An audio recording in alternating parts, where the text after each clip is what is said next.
Da-da-da-da-da-dee. Welcome to the show, everybody. My name is Mark Farzetta. This is the Farzy Show presented by MyBookie, MyBookie.ag. It is wonderful, downright awesome to have you along for the ride. Yesterday was a day of press conferences because, yes, the coordinators spoke, including Michael Clay, special teams coordinator, who we've talked about Howie Roseman not really supplying these guys with depth on the offensive line, depth at the cornerback position. We've talked about this. The kick return game, he went out and got Tank Bigsby. And Tank Bigsby, so far, hasn't been able to handle the rock. So that's been an issue. So everybody spoke yesterday. Vic Fangio. We had another meeting, an offensive meeting. Kevin Patullo, hey, we had another good offensive meeting. Was this one had in a parking lot, or were you guys in like an actual meeting room? Good offensive meeting, though, where he, too, just like yesterday when I talked about Nick Sirianni commenting on Lane Johnson's comments about the offense being predictable, Kevin Patullo chimed in on this, and that's where the meeting came up, about this good offensive meeting they had to get all on the same page here. So Kevin Patullo spoke. Vic Fangio spoke about the edge rusher position and the depth at that position after Darius Smith decided to hang it up. Vic Fangio was surprised, admittedly, he said yesterday. And also, Nick Nurse talked yesterday at practice and reminded me of one of my biggest pet peeves in all of media, why they have the press conferences right where the players are practicing. The bouncing of the ball, the screaming, the yelling, the distraction in the background, awful. But more importantly, away from any pet peeve I have, Joel Embiid is, okay, hold on. He's not checking boxes. He's not ramping up. You know what he's doing now? He's crossing thresholds. Joel Embiid, folks, is crossing thresholds. Not checking boxes anymore. Not ramping up. Crossing thresholds. But still has another threshold or two to cross before he may or may not play in Friday night's preseason finale against the Minnesota Timberwolves. Also, Joel Embiid feeling good after taking part in the scrimmage, the blue and white game. So there we go. A couple of days removed. He's responded well. My man Keith Pompey has talked about with me on Locked On 76ers about how Joel Embiid would leave the scrimmage and then immediately wrap up his knee in a heating pad. All right. There we are. Happy Wednesday, everybody. Nice to have you along for. By the way, after let's see, I got to doing this show, obviously. Then I got Locked On 76ers, and then later today, I'll be speaking at Newman University. I'm going to speak to college students about the business of radio, television, and digital media. Good times, influencing young minds. My old producer, Aaron Telaznik, of 700 level show fame, Fanboy Aaron, as we used to call him, invited me in to talk to the kids. So that's what I got. What do you say to the kids? Yeah, what do you say to these kids these days? I don't know. Apparently, they're going to ask a bunch of questions. Good times. But yeah, welcome to the show. Nice to have you. All right, let's get into yesterday, first and foremost, this meeting with Kevin Patullo. And I also did a little bit of a deeper dive on the film with Jalen Hurts coming out of that Giants game. And I forced myself to just go through, not the entire thing again, but just key in on Jalen Hurts' throws. And what I have determined in this game, there's a lot of meat left on the bone, which is unfortunate. And there's one play in particular that if Jalen Hurts is able to replicate, it would solve a lot of problems with that whole predictability thing, and we'll get to that. But first, Kevin Patullo yesterday, in full context, this is a 60-second soundbite. I want to give you full context of this. The question is about Lane Johnson saying the offense is predictable. At the end of this answer, you're going to hear him start to talk about this meeting that they had again. Kevin Patullo yesterday on his offense's predictability and Lane Johnson's comments. I think the comment Lane had and what's great about the players is the communication with all of us is constant, right? Whether it's during game, whether it's during the week, even on days off, things like that. So that's been really, really good and productive for us. And I think a lot of it comes down to is, and I know Nick alluded to this too, is sometimes situational moments in the game where, you're limited a little bit depending on where you're at field position, down a distance, select plays, what the defense does at times. If they're a big edge pressure team, during certain situations that can dictate a little bit what you want to do. So I think when you talk about the situational stuff and or the predictability, you just got to look at kind of where the whole context is. And I think that's what kind of the last day or so, over the weekend things, we were able to kind of look at where we were, where we are, where we want to go, and what we know, we need to kind of do to go forward. And I think it was very productive. We had a good meeting yesterday as an offensive unit. And so I think we're in a good spot working forward. Ooh, another meeting. Last year at the bye week was the everyone gets on the same page moment. They rattle off 10 wins in a row. I don't think that this is that. Last year, you could rely on an offensive line being incredible. Last year, you'd also rely on a guy like Cooper DeJean being thrown in there, and all of a sudden, he looks like he is a Pro Bowler at that position. He looks phenomenal. That's like added. That's what you added to your defense after the bye week. You made a bigger commitment to running the football. You had an offensive line that was pretty damn good. You could rely on that. This year, and not so much. Last year, you also had a mind of Kellen Moore, who had already called plays for 6 years. I had confidence in him getting on the same page, getting everybody on the same page. Tackling had to improve on the defensive side of things. It did. After a mini bye week, as everybody puts it, including Nick Sirianni yesterday, 2 days ago now. After a mini bye week, is that really going to be enough to get on the same page and correct the mistakes? Is another meeting going to answer that? Well, I'll say this much. It beats the hell out of not having a meeting. It beats the hell out of like, oh, this is fine. This is fine. This is fine. No problem. Lane Johnson. Now, the guy that grabs the headlines, obviously, is Jalen Hurts. And when Jalen Hurts and Nick Sirianni had their kumbaya moment last year where they sat around a campfire and played acoustic guitar, that's where they figured things out offensively and were able to find a mutual respect, I guess, for one another. Some might say it would even started in training camp when they rode around in a golf cart together. Whatever helps. I look at this situation and I look at last year and I think Lane Johnson, more so than Jalen Hurts, going into Nick Sirianni's office and saying, this is what we need to do more of. That was a turnaround point for the Eagles. And I'm not saying that Jalen Hurts and Nick Sirianni meeting wasn't nothing. It certainly was something. But I think Lane Johnson is the one that carries the most weight in that locker room when he's talking to his coaches. He's certainly been here through enough. So I'd rather it come from Lane than anybody else. And if Lane using the word predictable, this isn't A.J. Brown where it's just brushed off by some people as, oh, A.J., come on, man. You're always complaining, whatever. Or Jalen, saying that he wants to throw the football more or wants to run the football or whatever he wants the offense to look like. Lane Johnson is somebody that I look at and said, look, I can speak for the entire offensive line, and I know we're banged up right now, including me.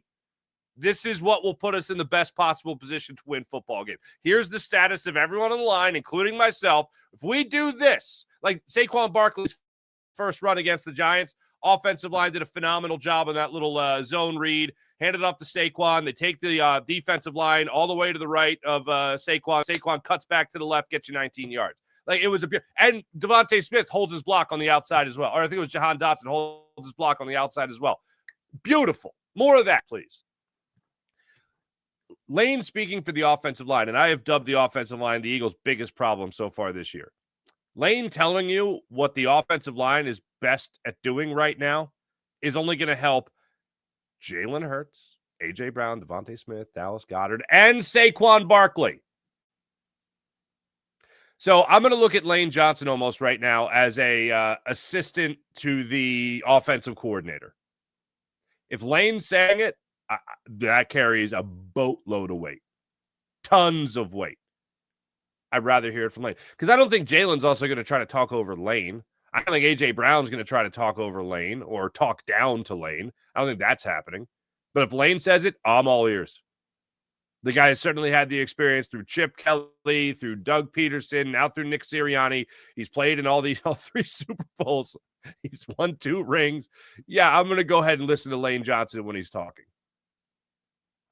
So whether or not this is going to be whether or not there's going to be enough time to correct all the mistakes, I still think not, unfortunately. But in terms of a step in the right direction, if Lane's calling this stuff out, that might be the time everybody else looks in the mirror and says, okay, what can I do better to make sure that I'm putting these players in a better position like Lane's telling me to, essentially.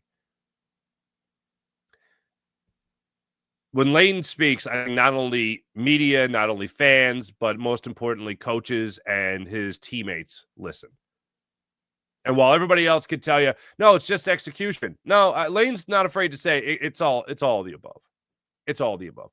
And there are things you could look at throughout this year, things I'm going to go over with some of these passes from Jalen Hurts. It's coaching, but then at the same time, it's also execution. Like having a bigger play available or a better play available, that's execution. Because you're play calling, you're getting guys open, you're scheming guys open. Your quarterback is missing them in some of these cases. In other cases, everything's executed perfectly. Or the play that you called is covered, and Jalen's got to scramble around a wee bit and make a play on the other side of the field. That's players coming up with something that your play that you called didn't work. Shockingly, the defense knew what you were doing, and they covered it beautifully. So there are examples like that we'll go over. But I think the biggest saving grace of anyone speaking, anyone addressing the media, might be Lane Johnson's moment after the Giants game at MetLife Stadium in the locker room talking about predictability. And that might be the turning point of the season. I hope it is. But until I actually see it, it's all just talk. It's all just talk. The other thing that yesterday was a big thing was after Zadarius Smith announced his retirement abruptly. You'll hear from Vic Fangio in a second, both on, he was surprised that it happened and how they have to fill the void. That's where it starts off, filling the void. Like who's going to take up those snaps after Zadarius Smith called it quits. He talks about all in-house guys. As you would assume, Vic Fangio is not going to go out there and be like, well, I'm just waiting on Howard to get me one more guy. No, I don't. No. He did talk about Jahad Campbell. He talked about Nakobe Dean being moved back more into the, being a linebacker and Jahad Campbell being more of the edge rusher. They talked about Patrick Johnson. They're talking about other in-house people that are going to be taking up those snaps. We've gone over the numbers before. Monday, I think we did. Talking about a 9-sack season so far for this defense. Not great. We're talking about not having a single edge rusher within the top 20 in terms of win rate even. When you had a guy like Nolan Smith, especially as the year went on, climb up that ladder tremendously. This is a huge problem. It's a huge problem because, just the basics of football here. Your pass rush helps out your secondary, and right now your secondary needs a boatload of help. We still don't know the status for Quinyon Mitchell. Vic Fangio, mum was the word yesterday. He did say Adoree Jackson is likely going to be your starting corner over Keely Ringo now. You're going to move Cooper DeJean around as you have been all season long. After that, you still got Ja'Cory Bennett on IR. Mac McWilliams has been invisible. Where's he been? The rookie corner. What are the answers here? Vic Fangio got into that a little bit yesterday, but as of right now, just Adoree Jackson will start. Oh, goody. Him and Keely Ringo. Oh, okay. So now the two guys that could barely beat out one another for a starting job and were threatened by a guy that was added to camp a week late. Now those guys are fighting it out for to be not even fighting out anymore, but just now they're your starters. Neither one was a brag, and now that's what you're relying on. Great. Also, Reed Blankenship hasn't been great. Drew Makuba had the phenomenal interception against the Chiefs, and then since then, nothing. So you're going to rely on that secondary and rely on almost zero pass rush. That's supposed to work out? Yeah, I don't think so. So how do you answer those questions? Well, it starts at defensive end. It starts at edge rusher, I'll say. And this is where Vic Fangio talked for about a minute and 30 seconds on what the Eagles plan to do in the aftermath of Zadarius Smith calling it a career. Yeah, we'll have to absorb those snaps up with the rest of the guys, and we'll make it work. Is that a position where you think you need more? Well, I think you always want more at any position. We have guys in the building that could fulfill it. Has Brandon Graham been discussed as a possibility to come back? Not to my knowledge. Patrick Johnson came in and played 20-some snaps and had a sack. I mean, could he be one of those guys? How does he look? Yeah, he definitely would be one of those guys for sure. I've asked this question about 7 times already, but now your hand might be a little forced. Is it possible Jihad could get some edge snaps? It's possible. He's been getting edge snaps, in certain ways we align. What do you think as far as Nakobe? I'd start again. Nakobe, as far as potentially, does that, if he's healthy, if he's ready to go, does that make it a little bit easier to give Jihad and even Zach some snaps on the edge? It does. Do you look at that as you want your best 11 players on the field all the time, and that Nakobe obviously was one of those best 11 last year? Does that come into play at all when you're looking at that? It does and it doesn't. Really what you want is your best combination. It's kind of like, when you're talking about the offensive line, if your 6th best offensive lineman is a guard, then your center goes down and he can't play center, or your tackle goes down and he can't play tackle. Do you go with I want my 5 best out there, or your best combination? Yeah, I get that analogy. And it makes sense. I don't see any other combination that's out there right now that would be better than Nakobe Dean moving back to your starting linebacker spot next to Zach Bond that helped you win 10 games in a row last year. And Jihad Campbell being an edge rusher. He can play both. He did both in training camp. Vic Fangio has talked about throughout this year where he's gotten some snaps at the edge rusher spot throughout the year, throughout practice. Yeah, now there's unfortunately no other option. You just activated Azeez Ojulari for the last 2 games. Why the hell it took so long? I don't know. And even after Nolan Smith went down, it wasn't like, oh, Smith's down, Ojulari, you're up and running, let's go. No, that wasn't a thing. Josh Uche is about what I expected, to be honest. Like, decent, but not a game wrecker. Not a guy to go out there and you got to watch a scheme for where Uche is on the field. That's it. When you look at this edge rusher position, it is scary. And again, because your secondary has been so weak and is now even more weak now that you don't know the status of Quinyon Mitchell.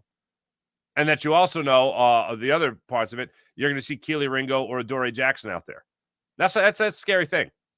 Also, Jalen Carter seems to be progressing well. Vic Fangio really didn't speak much about it, but he should be out there on Sunday to play against the Vikings, which would obviously help everything else. Talking about your highest rated defensive lineman, yeah, that'd be a good thing to have. So, unfortunately, the only saving grace to all this is that the Eagles might have at least one answer to go out there and play at a decent level in Jihad Campbell as an edge rusher. I'm eager to see it as long as Nakobe Dean is up and running and ready to go on Sunday to go back to his old position. And maybe this is a diamond in the rough. And how about this? How about being asked about Brandon Graham? I think it was ESP, Elliot Shore Parks, that asked the question about have you had any discussions about Brandon Graham coming back and playing? I know they always say never, but I would find that very difficult to believe that that's going to happen. And that's where we are right now, unfortunately, with your Philadelphia Eagles. I've talked about the offensive line being the biggest problem. I've talked about the offensive line being the biggest problem only because of their struggles, but also because I don't see it getting better anytime soon. Whether it's Landon Dickerson or Cam Jurgens getting healthy. I mean, Cam Jurgens, God bless him, playing hurt. Hope he's playing at a higher level come Sunday. Talking about Jordan Mailata being their highest rated guy on the offensive line, 17th in the NFL in win rate for tackles. Interesting. Not ideal, but that's where we're at right now. I would love to say that it's going to get better tomorrow. I'd love to say it's going to get better on Sunday, but it's very difficult to say that given that I do believe the offensive line is banged up, but that's not an excuse by any means. It's an explanation. It's not like, well, they're banged up, so everybody forgive them. No, that's an excuse. They're banged up. This might not get better. That's an explanation. So, all right, let's talk about a couple of these plays here with Jalen on last Thursday night. So watching the film the first time, you definitely see missed blocks on the offensive line in the run game.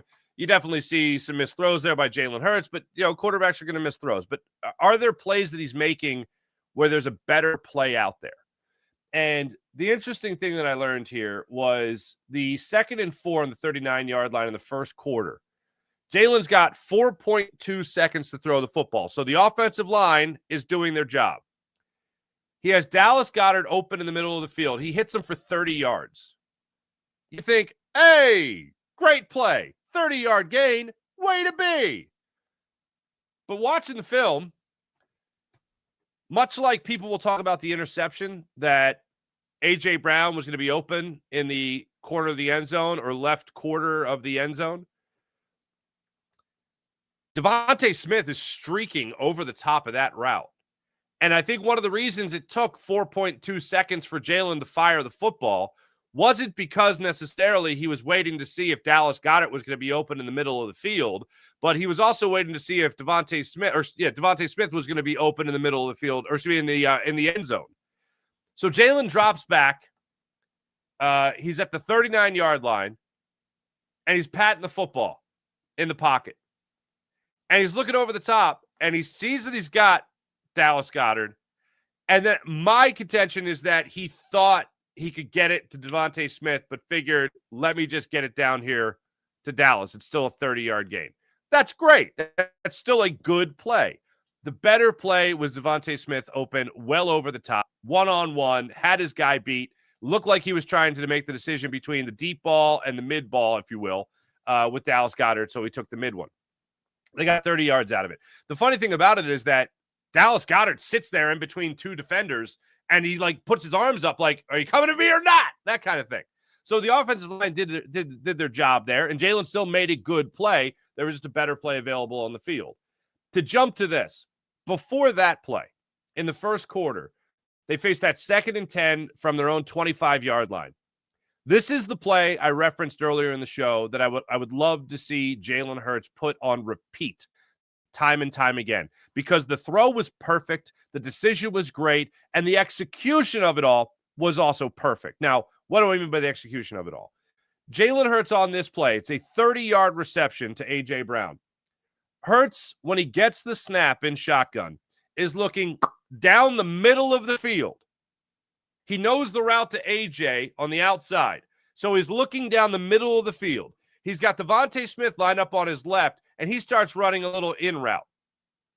That little look down the field froze the safety just enough, delayed the safety just enough where he could get that ball, where he could whip his head around to the right, fire it down the sideline, get it to A.J. Brown for the 30-yard gain. When I say throw it, pinpoint accuracy from Jalen Hurts, beautiful throw, right in the breadbasket of A.J. Brown. He reels it in for 30 while he gets tackled by two defenders. The first defender is the corner, and Jalen Hurts knew that A.J. had him beat.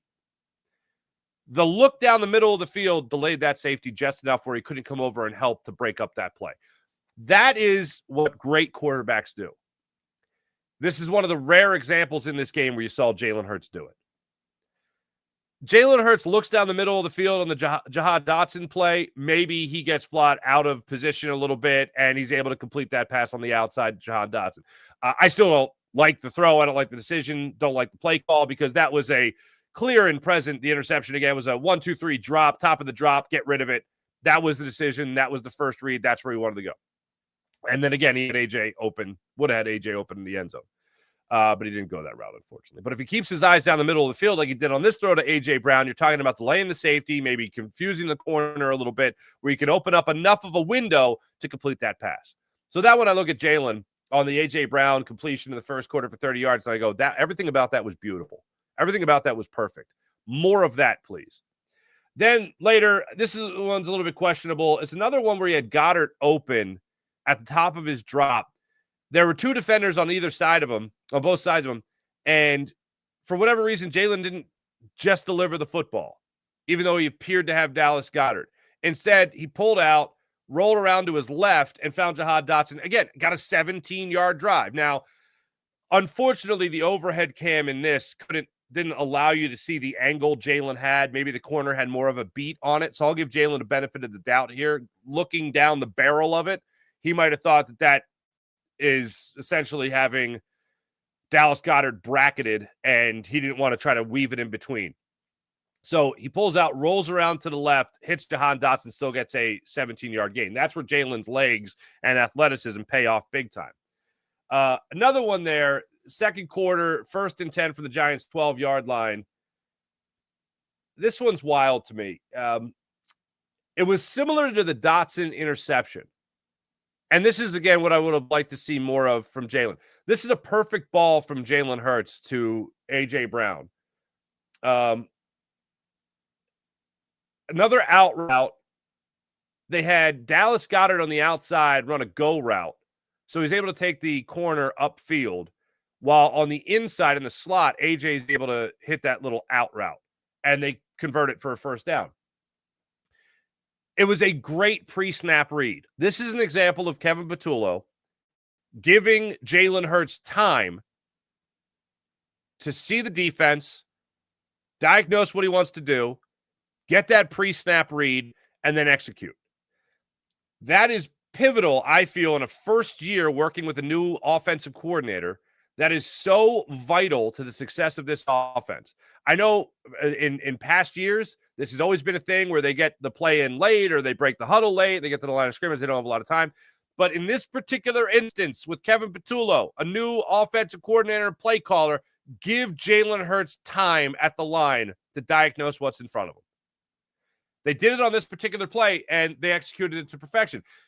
Jalen gets to the line, sees an 8-yard cushion. They're giving A.J. Brown, knows he has the go route with Goddard on the outside. A.J. comes in, cuts out to the right on the cuts out to the left on the out route, and they complete it. Like beautiful. Kevin Patullo gave him time. Jalen Hurts diagnosed it, found the perfect play, or found the perfect route, and delivered.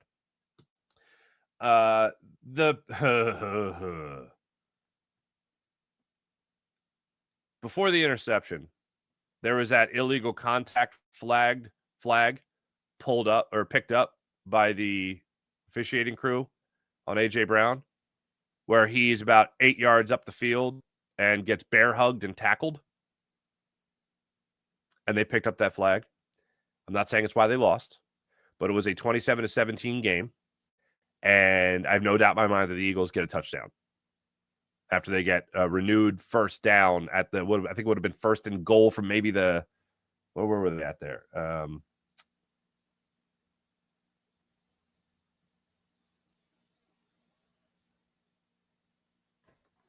I didn't write that on the yardage. First and goal from, probably would have 1st and goal from about the 6, 5 maybe. And they pick up that flag, and that's just egregious. And the very next play was the interception. But I did go back also, and I watched the miss to Devontae Smith. And what I found on that one was, not only was he wide open, but I think I understood what happened. Look, there's no excuse for this, but to try to understand what happened, they rushed 5 on that play. And the blitz, they put 5 at the line of scrimmage. I think 4 rushed, and Jalen saw the linebacker over the top, and I think he thought that he was going to come on the delayed blitz. So Jalen let it rip a little early. He had all the time in the world to make sure that he made a great throw, or even a good throw, and he made a terrible throw. I mean, he not only did he overthrow him, but he threw to his outside shoulder, which would have taken him to the sideline, even if Smitty was able to turn on the afterburners and really get that, he would have probably just drifted right out of bounds. It would have been really difficult in that situation to corral that and stay in bounds. But, man, that was the by far best play from Jalen Hurts in this game was a 30-yard pass to A.J. Brown, where he not only put it right in the breadbasket, but read it perfectly, looked off the safety. All that was phenomenal. The worst play by far was this throw. Or I should say the worst throw he made was this one. The worst play by far that he made was the interception. Because just as I've talked about all week already, and Friday, that was just decision, play call. Everything was terrible about it. Everything was terrible about it. Now, these are just plays that, a lot of quarterbacks miss. Unfortunately, right now, when everything's going wrong, these get highlighted. Whether it's the interception, whether it's the overthrow to Devontae Smith, whether it's a 30-yard gain by Dallas Goedert, great touchdown left on the off the board there to Devontae Smith, who was right behind Dallas, still in your line of sight, that he decides not to pull the trigger on. Yeah, it's a little bit of a rough one. It's a little bit of a rough one, to say the least. That was my extended breakdown just to Jalen's throws in this one. The interception. There's one more. Third quarter, 1st and 10. Eagles are at the 44-yard line. It was an incomplete pass to A.J. Brown on a scramble. And he had Goddard release late. This was a kind of a broken play.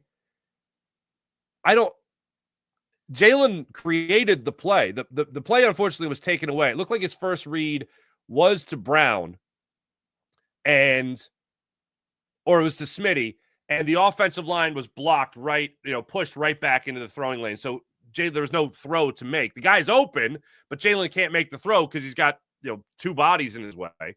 So he scrambles out, not there, scrambles back the other side, finds AJ up the sideline. Unfortunately, what he had was also Dallas Goedert leaking out late to be able to make a play. And for whatever reason, he didn't. He just decided not to go there. Had time to do it. He was buying times with his legs. He was running away from the line of scrimmage or the midfield. And Goedert released late. Not a delayed route, but I think Goddard just lines up as a blocker, but he's eligible. So it figures, let me help out my quarterback. And then by the time he took off, Jalen was going the other way. A little bit of an odd one. Ended up being incomplete to Brown, excuse me. Not a completion. Just another play I was looking at yesterday.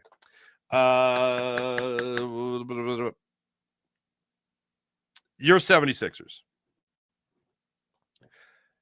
So yesterday, Nick Nurse addressed the media. The buzzword to this point has not been ramp up for Joel Embiid or Paul George for that matter. The buzz phrase has been threshold.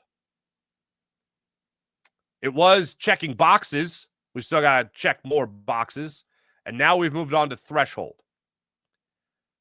I'm going to be completely honest here, as I always am. I'm excited about what Joel Embiid could do this year. And if I'm excited about what he could do, I'm excited what the Sixers could do. But I don't think we're going to see the Joel Embiid that will be competing for an MVP award again. I don't think we're going to see that. And I think for a lot of people, you just look at the 65-game quota, and he's not going to make that. I'd love to see him make that, but I have my doubts with load management and his injuries. And also, unfortunately, you also always have to think about what the next injury could be with him.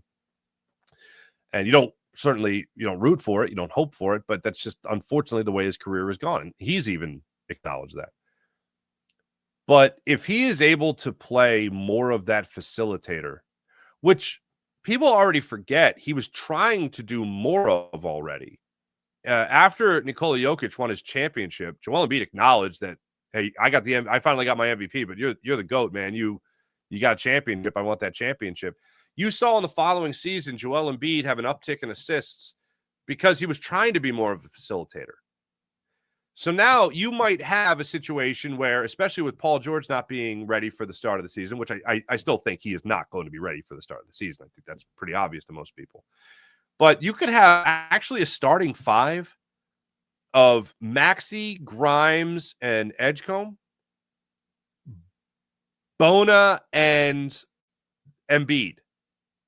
Yeah, that's right. than Bona. And Bona might even play the more legit 5 spot.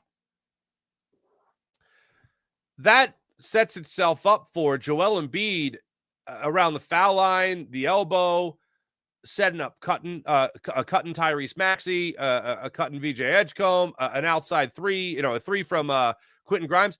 Like that sounds to me like a great team in transition, especially if you have Bona running the floor with the 3 other guards. That's a fast team right there. That gets me excited to think about all the things that could open up with a 7-footer at the elbow, similar to Nikola Jokic, just looking to find the open man. And Joel Embiid, as far as I'm concerned, is well ahead of schedule here. Well ahead of schedule here. The fact that he scrimmaged is amazing to me. The fact that they're not dismissing the idea of him playing in Friday's game. And I know some people could say, oh, they just want to sell tickets. Joel Embiid might play. The fact that they're even entertaining that idea is pretty good to me. That sounds pretty good. And let's not forget this. This is 1,000% all on Joel Embiid. He admitted in the ESPN article about taking accountability and taking control of his situation. He acknowledged many times over that when it comes to him and the Philadelphia 76ers, there are trust issues galore. So he's going to listen to his own medical guys, he's going to listen to his own body, and he's going to take it at his own pace. If he's ready to go for the opener, the season opener, I think that'll raise a lot of people's eyebrows as to what the 76ers could do this year. Now, I don't have delusions of grandeur where all of a sudden the Sixers are going to look like a team that are going to be true NBA finalists. Even if he's healthy, and even if he plays 82 games, again, fantasy, all the back-to-back, 10 back-to-backs, the Sixers, 13 back-to-backs the Sixers have this year.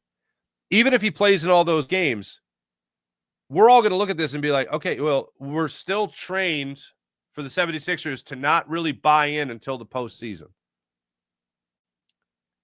So even if he plays 82 games, I'm still in the same mindset I've been in with the Sixers, that I've been in with the Phillies, which is, okay, yeah, a lot of over-promising here and a lot of under-delivering. But I will be on the edge of my seat a little bit more watching Joel Embiid go through the season to see a new role, so to speak, where he's not looking to score 30 points in a game, where instead maybe he's looking to get 8, 9 assists. That's going to be more of the role for Joel Embiid. And yeah, sure, whether or not he can still get to the line and draw the fouls and rely on that jump shot, knock down a couple threes if he wants to. I think especially in the early goings of the season when he's still getting into shape, you're going to see the top of the key to top of the key type of defense and offense from Joel Embiid. Shorten that court a little bit. Or maybe defending a defensive area post to three-point line. Shorten that court a little bit. Especially when you got Maxey, Grimes, and Edgecombe running around like chickens with their heads cut off. That old phrase. But I look forward to seeing how it develops this year. I really do. And my takeaways from last year were I wanted Bona to be the backup center, and I wanted Quentin Grimes back. And I got both those wishes. At least that's the way it looks right now. And then you hope Paul George can turn a corner and cross another threshold. Hey, ladies and gentlemen, how about PHL Sports Nation? Philadelphia Sports Nation, enhancing your Philadelphia sports fan experience across all social media and blogs. That's PHLSportsNation.com. Let's get into the chat check and see how you guys are doing. A star player starting the season for the Sixers? Ha! Says Sean Gillespie. Right? April, good morning. What are the odds Howie brings back Chauncey Gardner-Johnson? I'm going to put him at 1% chance. So you're saying there's a chance. Yes, 1% chance. And the reason being is I don't think Vic Fangio wants him. And I honestly don't think Howie wants him. And I think Fangio put a nail in that coffin when he said that was a cap move. That's fine. Then he said, I was fine with it.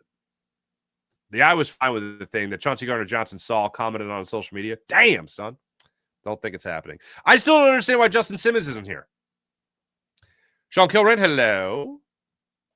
Sean Curran, Eagles right now in the NFL are 19th in net points, 26th in net yards, and 20 or net yards per play, 26 in net yards on first down, 28th in net yards. So you're saying they're terrible. Wayne the Pain, good morning. How you doing? Insane. The Eagles have allowed more points than they have scored this season. Points scored, 142 points allowed, 143. And they've been blown out like 34, 37 to nothing in the fourth quarter of their last two games. Something like that. Sean Kilrain, by the way, aside from the safety, Johnson could play slot, cornerback. That's true, which would allow Cooper DeJean to play outside next to Quenyon. Yeah, look, I want to add more talent to this team because they need it. I just don't think Chauncey Gardner-Johnson is that guy, and there's a loophole apparently in the rules where you could bring him back.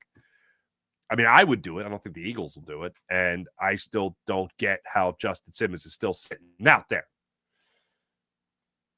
Wade, did they have a meeting about meetings? What I don't miss from the corporate world, which this is good. We should probably have another meeting about this. This is a good meeting. We should probably have another meeting about this. Oh, waste more time. This could have been an email. We're talking about that's great. Hardcore for all. We're talking about meetings. Supposed to be a Super Bowl champion. We're talking about meetings. That's phenomenal. Kevin Patullo says he'd like to run the ball more. He notes there's a good amount of RPOs where passes have been successful, but says they need more to grow in this area. Is this guy serious? Unfortunately, he's dead serious.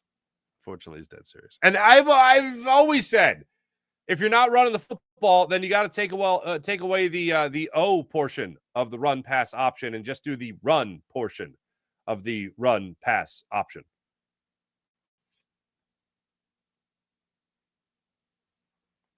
Wayne the Pain, all I know is there should be an entire team of very pissed off Eagles this coming Sunday. I hope so. Flyers winning has broken the streak. Time for the Eagles to win now, says Rye. Rye, by the way, I will say this also. So not only did Coots get the 2 goals, but they gave it to the new goalie. Villar. He got so after hockey games, they find a way to like honor the winner or honor the player of the game. You know, one year it was like the Ric Flair robe.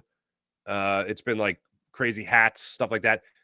The player of the game in the dressing room for the Flyers gets a Bernie Parent style goalie mask to put on. How awesome is that? That's great. So you got the one behind the net, you got the Bernie Parent patch, and you got the Bernie Parent mask in the dressing room after the game. Absolutely love that.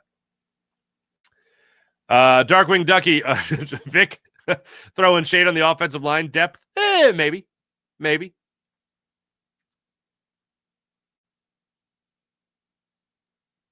Les, I've asked this question. When will Howie and Jeffrey get fed up with Nick's boy and let Scott Loeffler be the play caller? That, to me, is the next best option. I think he's next in line. If it does get terrible, then I think they would go to Scott Loeffler for play calling responsibilities. Danny, hello.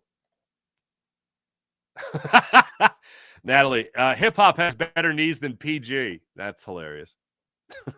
Oh, Sean Gillespie, you remember that? Maybe he's dumb. That actually was borrowed from a personal story about a buddy of mine and his girlfriend. My buddy was a drummer in a band, and he told me that he met his girlfriend after a show.